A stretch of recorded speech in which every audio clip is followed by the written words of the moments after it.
Prime Cabinet Secretary Musalia Mudavadi says there is need for viable alternatives to find sustainable solutions to the growing crisis of refugees in Africa.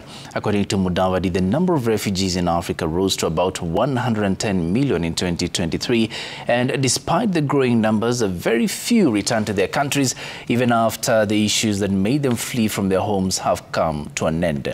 He was speaking during the launch of a book authored by Dr. Muluka titled Home and Exile, which focuses on the forced migration and the untold stories of South Sudan's refugees in Kenya's Kakuma refugee camp. Stakeholders engaged on best approaches to address the crisis and on the need to speak in one voice on refugee matters.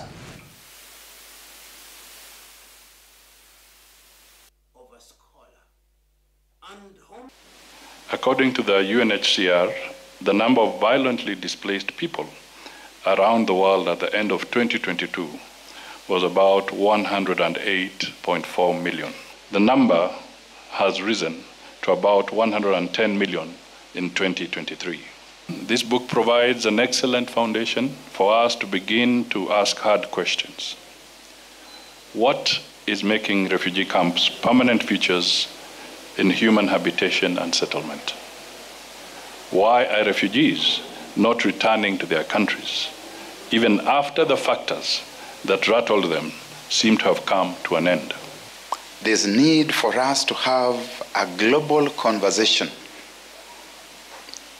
on refugees, but even to look at more critically, as my brother PLO said, the factors that displace people, the fragility of the state, particularly the fragile African state.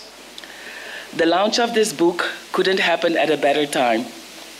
Kenya is shifting its policy from encampment to integrated settlements.